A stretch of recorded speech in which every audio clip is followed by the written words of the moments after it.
director, Kshama Didi, actually speaks with each kid for like 30 seconds to a couple of minutes, asking them their experience and all.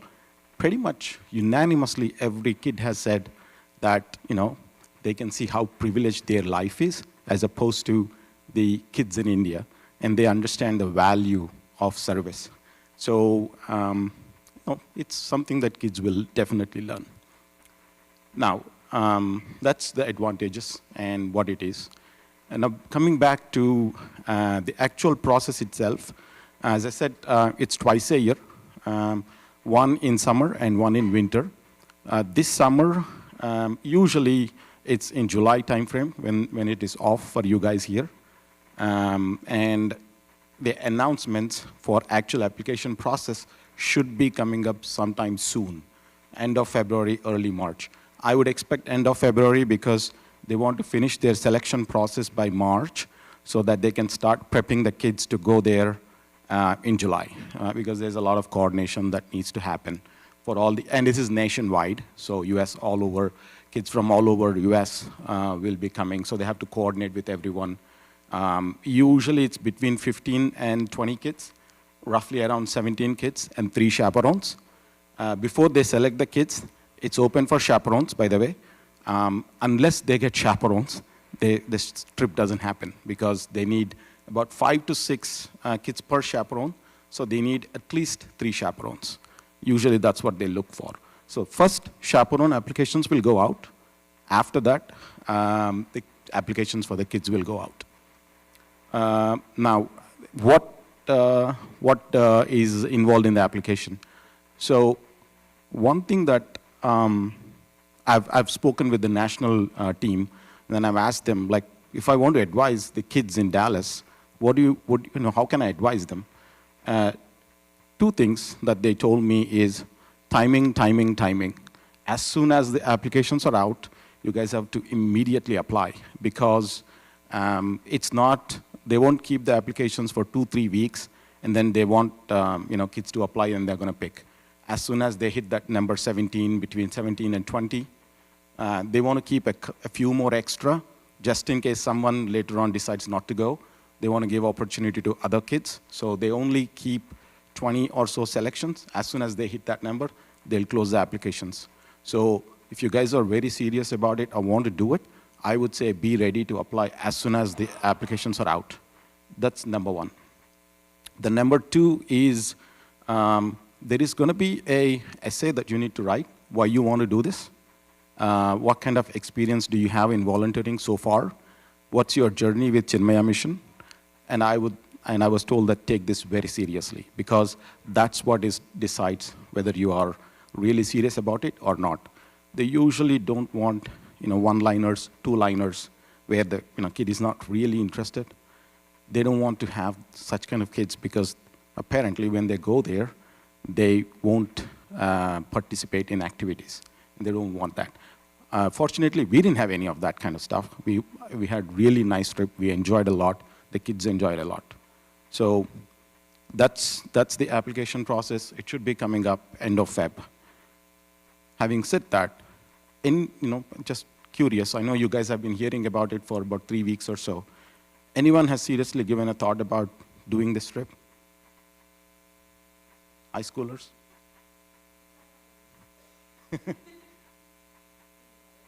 Think about it. And yes, it definitely is a very good trip. And you will make some friends outside of DFW as well. That, I can tell you that in the past, apparently, they've made such good friendships that they've kept on visiting each other afterwards as well. And towards the end of our trip, actually the kids, I was surprised. They were crying when they were about to say bye to each other. So that was really amazing. So any other questions you guys? Yes. Yes, that's a good question. Yeah, so one of the other things that is required is a reference from Balvihar teacher. They put their responses back, so I'll read it. Any other questions?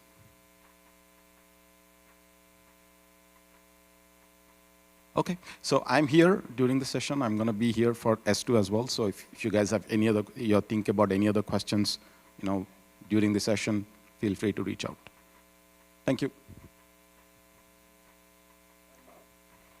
Kids can now go back to your class. 11th and 12th graders, please meet in Ayodhya because that will be a combined class today for 11th and 12th only.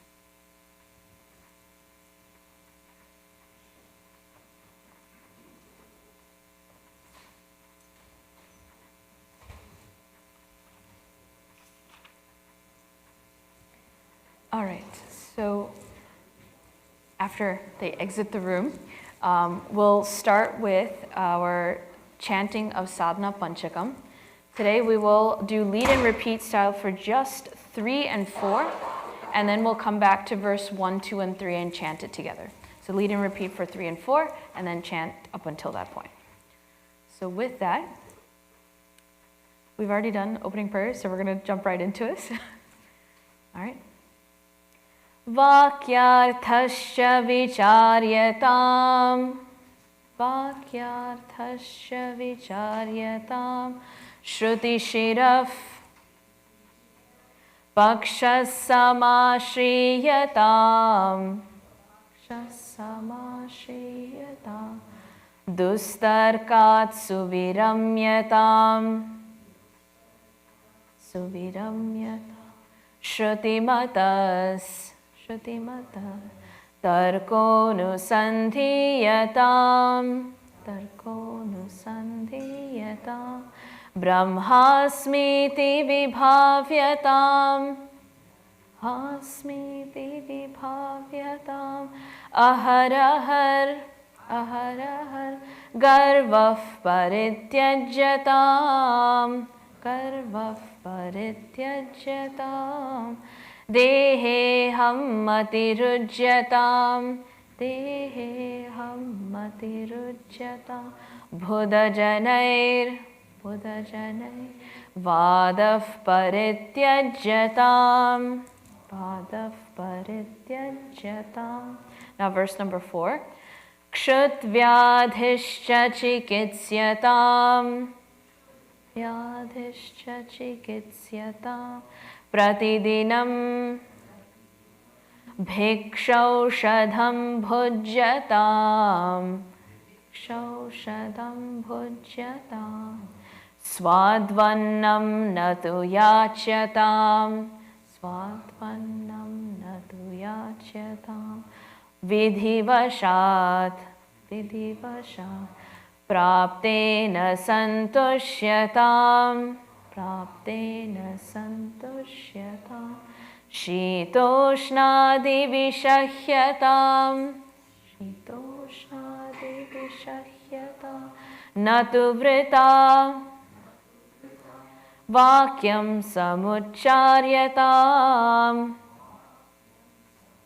Charyatam, Audasinyam abhipsyatam, Audasinyam abhipsyatam, Janakripa,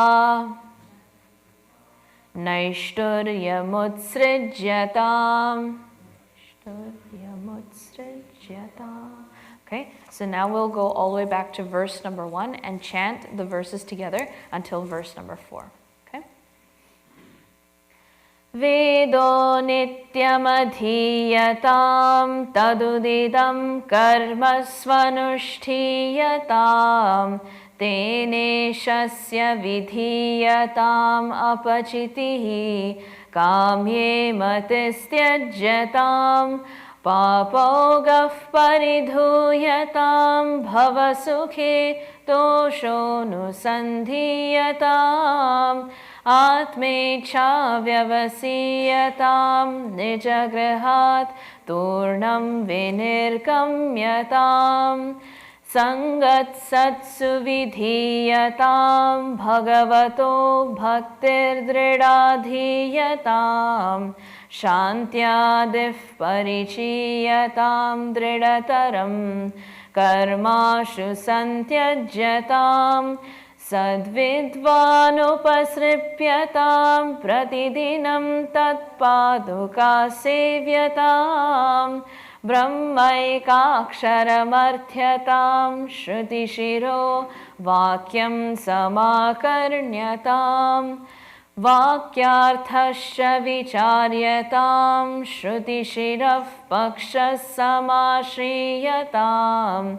दुस्तर्कात् सुविरम्यतां श्रुतिमतस्तर्कोऽनुसन्धीयताम् ब्रह्मास्मीति विभाव्यताम् अहरहर् गर्वः परित्यज्यताम् तेहेहं मतिरुज्यतां बुधजनैर्वादः परित्यज्यताम् क्षुत्व्याधिश्च चिकित्स्यतां प्रतिदिनं भिक्षौषधं भुज्यताम् स्वाद्वन्नं न तु याच्यतां विधिवशात् प्राप्तेन सन्तुष्यताम् शीतोष्णादिविषह्यतां न तु वृथा वाक्यं समुच्चार्यताम् औदासीन्यमभीप्स्यतां जनकृपा नैष्ठुर्यमुत्सृज्यताम्. All right. So we had seen up until this point the evolution of the sadhaka who has gone through brahmacharya with Vedo Nityam Adhiyatam, study the Vedas every day. Then through Grahastha Ashrama have developed Chitta Shuddhi. Then through Vanaprastha developed Chitta Ekagrataha. Then having come to the perfect mental equipoise, perfect control over that inner self, they surrender to the Guru as the beginning of their sannyasa ashram. Now in sannyasa, we have also seen there's 3 stages. They've gone through Shravanam, Mananam, and Nididhyasnam, reaching the point of transition between Nididhyasnam into Samadhi. So Shravanam again is knowing that there is something called Brahman and Atma. No other source will reveal this kind of knowledge.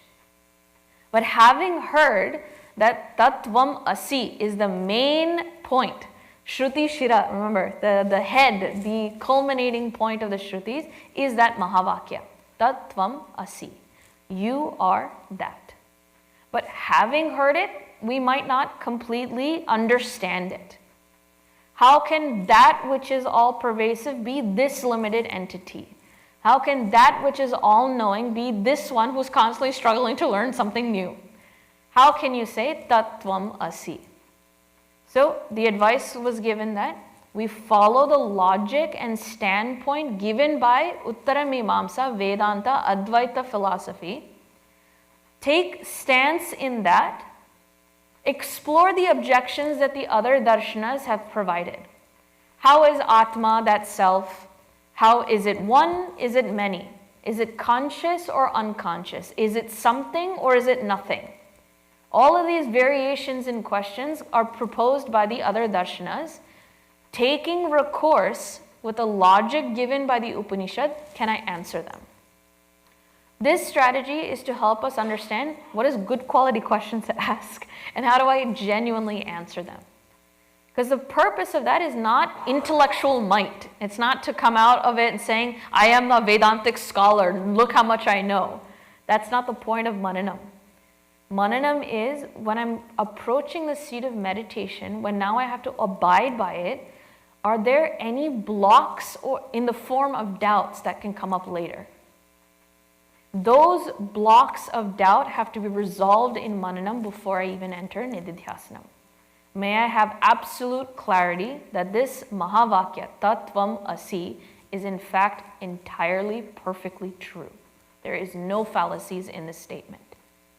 Having such a conviction, now I'm ready for the seat of meditation.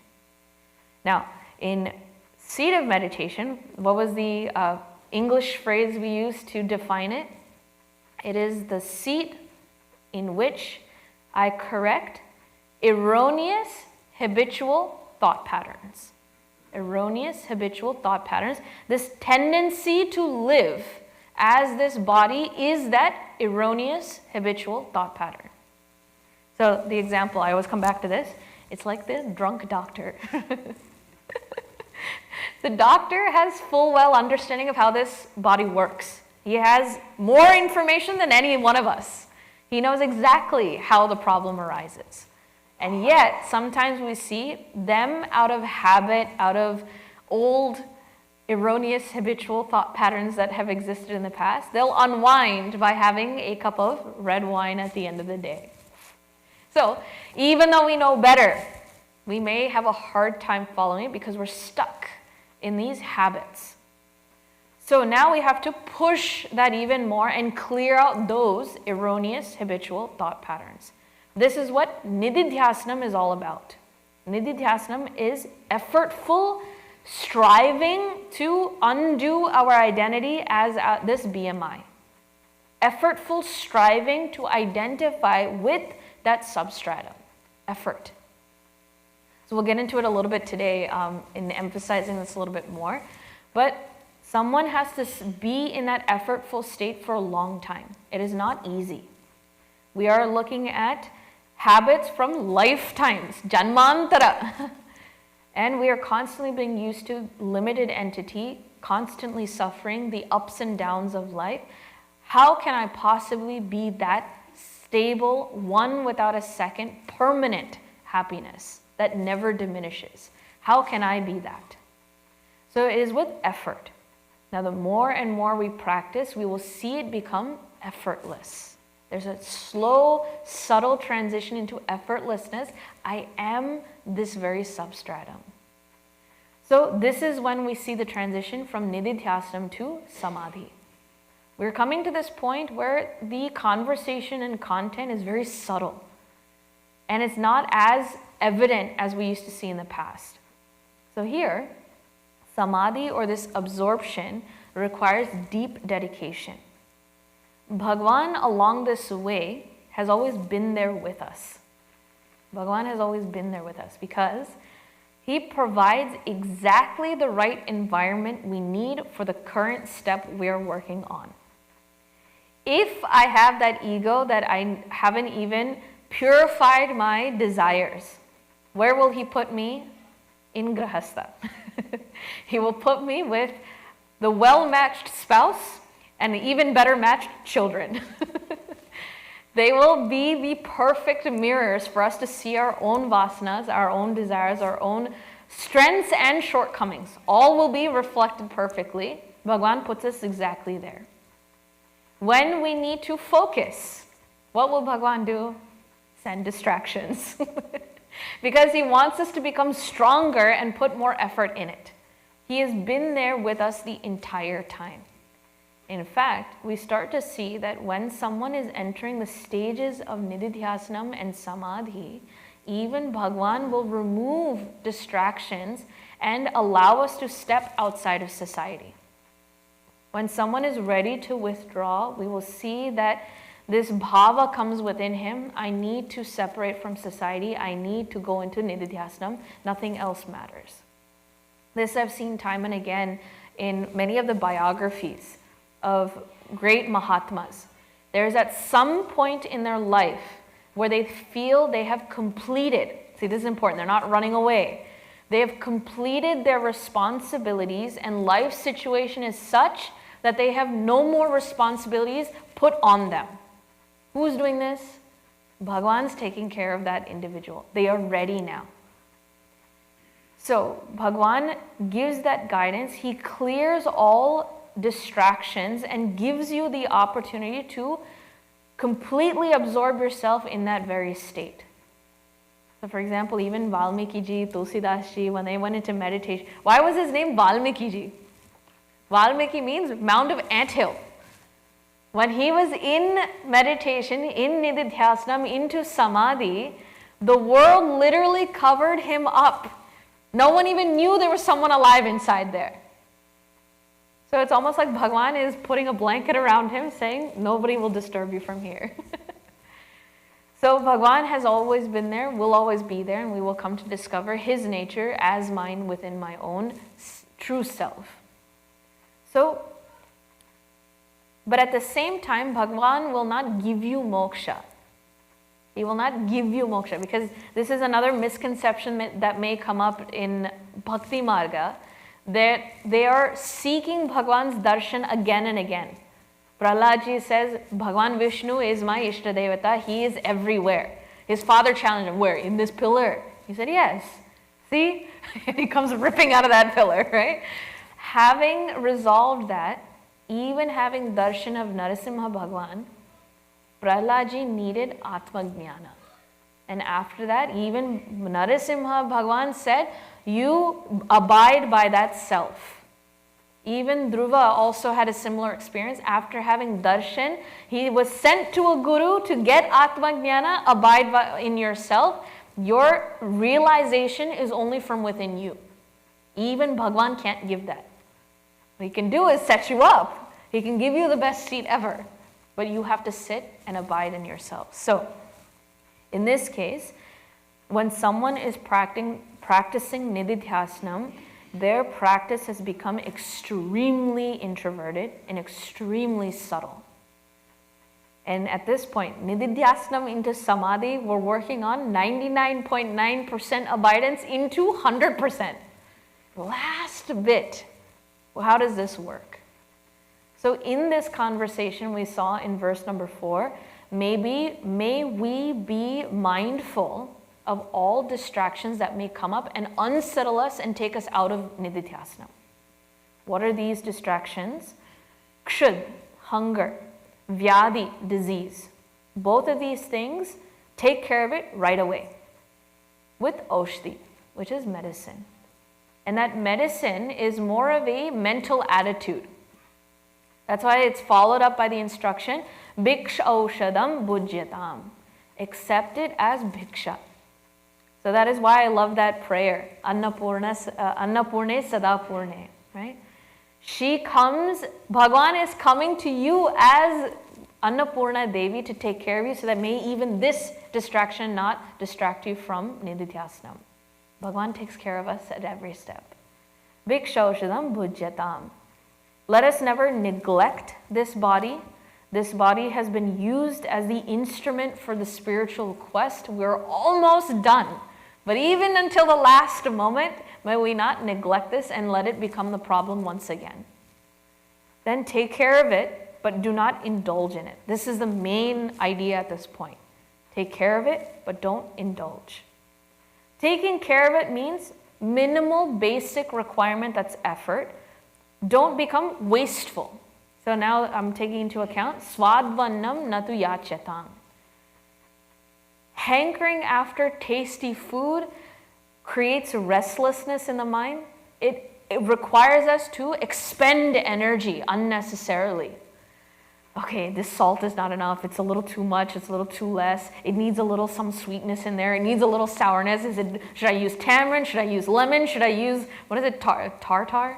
There's a white powder that also creates sourness. Which one should I?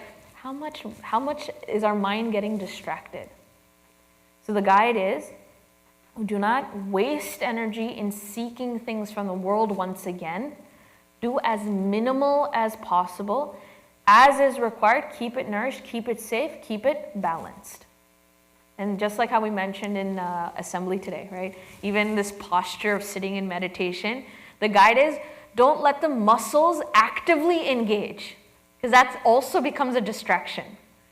Let it be in such a way that it's perfectly balanced within itself. That takes some effort to find that point, but once it's found, may it remain without effort.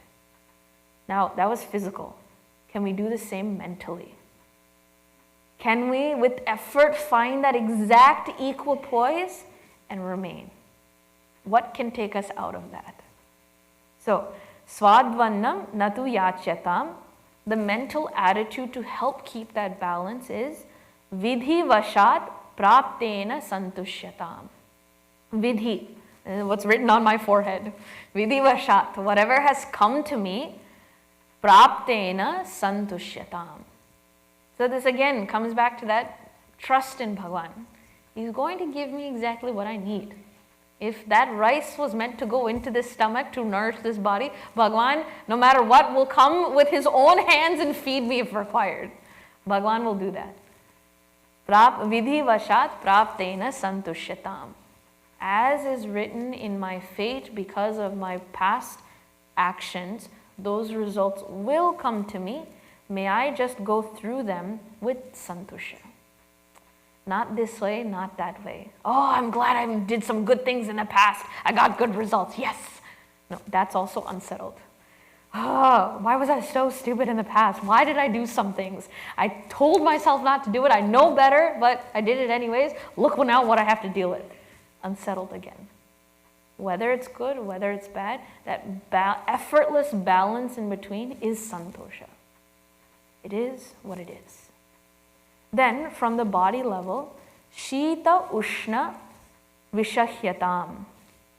On all levels of opposites, whether it's cold or heat, sukha, dukkha, mana, apamana, criticism and praise. Any pairs of opposites that come to any level of this body, vishahyatam, just bear it. That too with santusha. I always remember Puja Gurudev when he described titiksha, it's not just to like grit and bear through it. It is to be happy and ease. It's okay. It is what it is. If I have to be in the cold, I have to be in the cold. If I have to be in the hot, okay, you can shout as much criticism as you want with me. I am not going to be upset. In fact, I will chuckle and giggle thinking, why are you all so upset about me? Do you need help? So this bearing is very settled and joyful and santosha even in that. We push it a little bit even further. He said, Natu vrita vakyam samucharyatam. When it comes to the ability of speech, may that also not be wasted at all. Again, anytime it is an indulgence in speech, effort and energy has been wasted. And the commentary here would say, don't argue with wise men. We saw that before too. Don't try to prove yourself. Because who's trying to prove itself? The ego. Who am I trying to be? Not the ego. So, even speech is a great measurement of the presence and absence of ego. If Bhagavan sent me a situation where I'm required to use speech to finish my responsibility, may it be efficiently done. Speak with satyam, speak with hitam, speak with priyam. May it be truthful, may it actually be beneficial for the requirement that's there, and may it be said in such a way that it doesn't cause any disturbance to others or myself. This is efficiency of speech. Once having accomplished that, come back. Samadhi nididhyasnam. Then all of these things, audasinyam abhipsyatam. Sukha, dukkha, all of these variations, just be the witness. Just be the witness. Have that equipoise, have that indifference. Now, how do we cultivate this kind of indifference? We always have to remember what was our goal in nididhyasanam. This is not why I'm here. This pairs of opposites, sukha, dukkha, comfort, discomfort, rise, raise, and fall. None of this is my purpose here. This is all the purpose or experiences of the ego. That's not why I'm here. Focusing on the goal will help us have that indifference. So at the level of relationship, he pushes it one more. Jana kripa naishturya mutsrijyatam. Jana kripa. Jana means people. Kripa means their compassion or our compassion towards people. Naishturya means our aversion towards people. Both of these, mutsrijyatam. Let it go. Let it go. Kripa. This is, we quickly translate it to compassion, but it's not quite that. In this context, kripa would be this over-involvement, this attachment, this lingering when it comes to dealing with people. That is what should be avoided.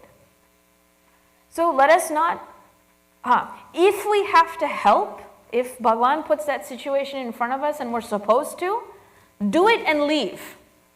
Don't linger around trying to say, look at this compassion I gave, isn't this so great? See, I'm being helpful. This kripa is this lingering at that point, which is problematic. And if I don't have to be involved, then let me develop that samatvam to not be involved. That's another thing. We tend to hear all of these stories and we're like, we need to do something about it. But is it your place? Is it your role? Is it on your shoulders? If not, let it go. What does the mind do? It lingers. It thinks. So we have to develop this bhava of not having this possessiveness. Because that ounce of lingering, what does it lead to? The mind starts to brood over it more and more.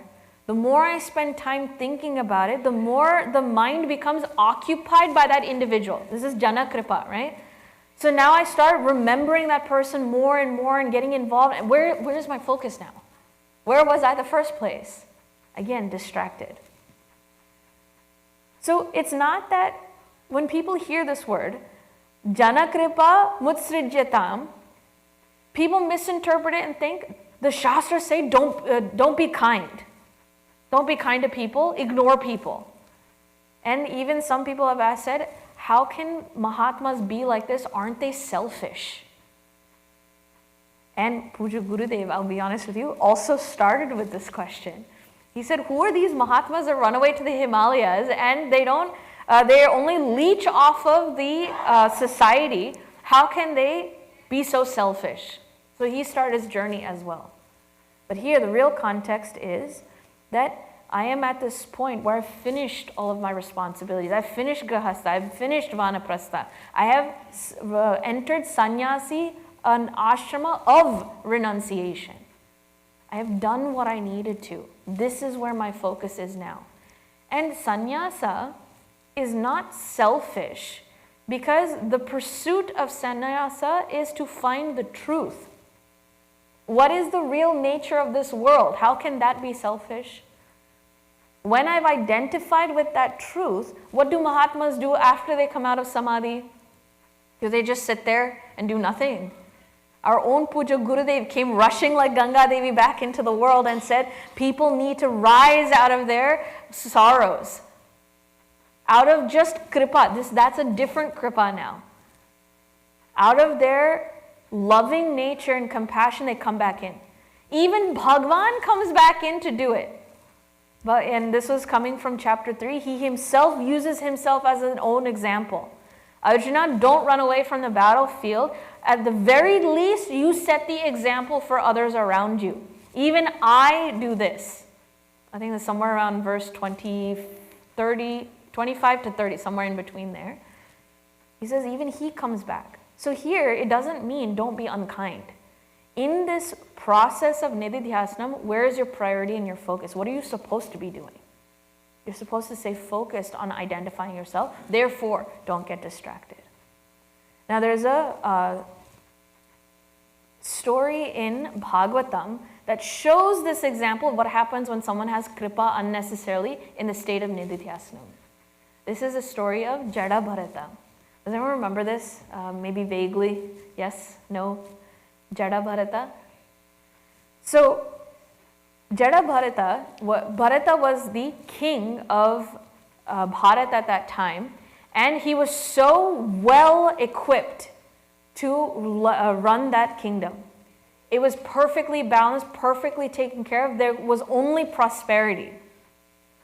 Even at the height of his kingdom, once he accomplished his responsibility, he gave it up. He said, I am finished. I will hand this over to the next generation. I give all of this. And he left the kingdom and went into sannyasa. He gave up wealth. He gave up comfort. He gave up everything and sat in the seat of meditation. He was the perfect example. Even Bhagwan references Janakadaya. Janaka, the king Janaka, Sita Devi's father, was that great example of sannyasi in his own duties.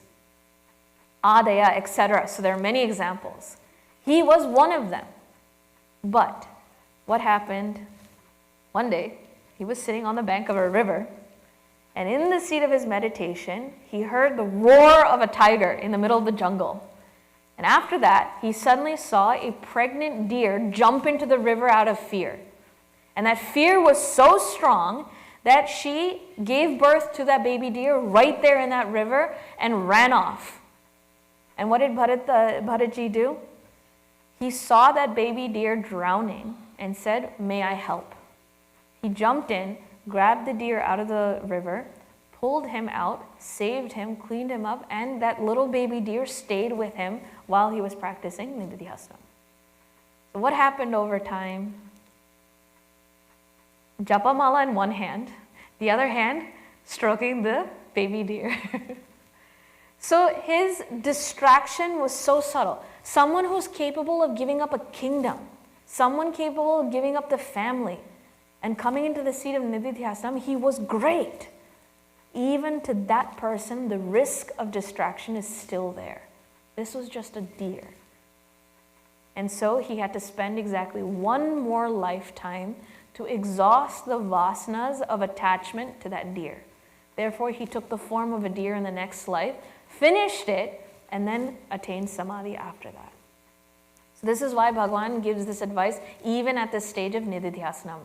These risks are constantly there. That 99% is still not good enough. I need that 100%. So now we can say that's inbuilt into our blood. When we demand this of our kids, that's just our culture. Risks are always there until that 100% is taken. Then there's the other side, Naishturya, this harshness. There was another king who had the arrogance to say he's the best of them all. He was the best king of them all, and he wanted to show his pride. And so he asked, everywhere he went, he said, "You need to serve me. That is how you show your respect to my kingship. This is how you do it." And so he came up to a rishi and his wife, and to the wife specifically, he said, "You also must serve me. I am your guest in this house. I'm a great guest to your home. You need to serve me." And she said, "Maharaja, I will love to serve you on one condition.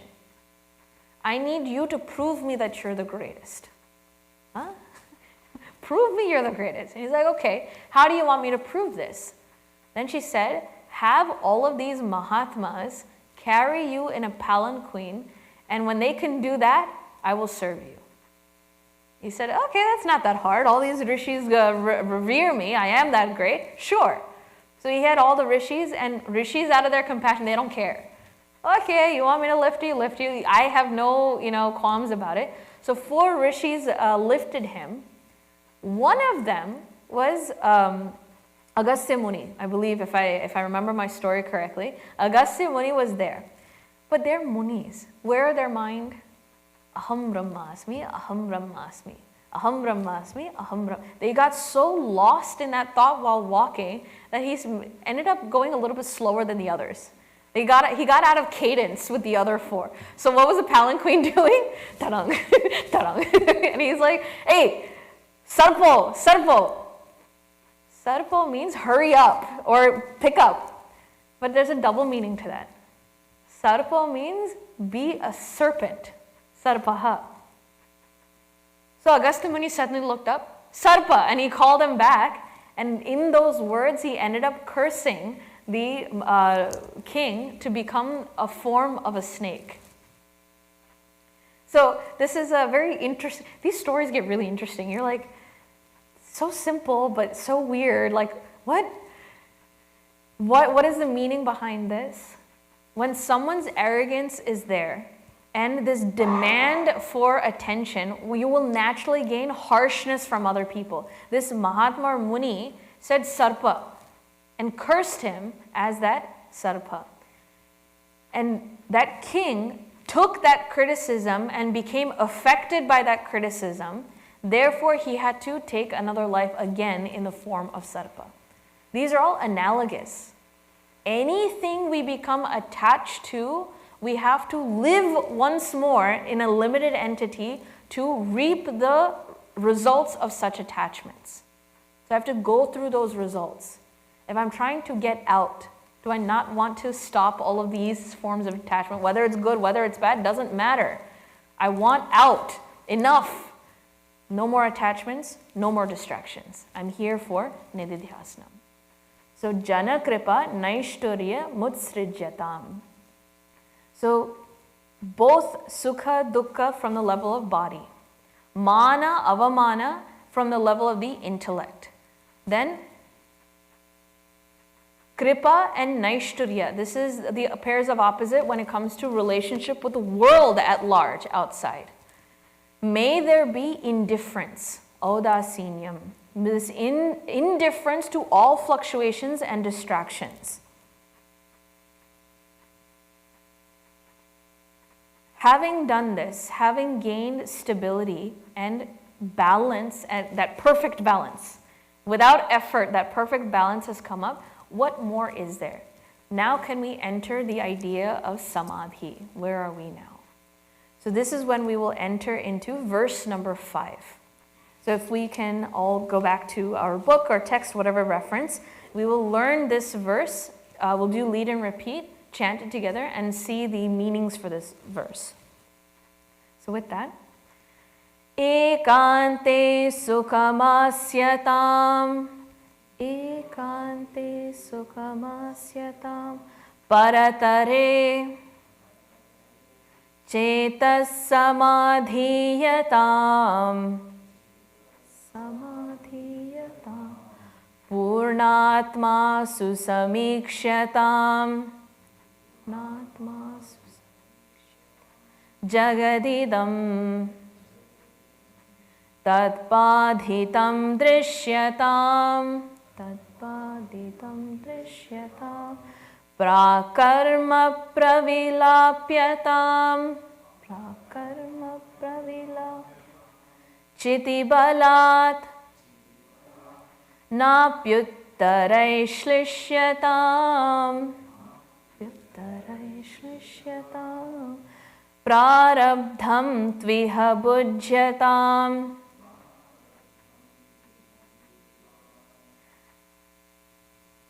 atapara brahmatmanastiyatam. Okay.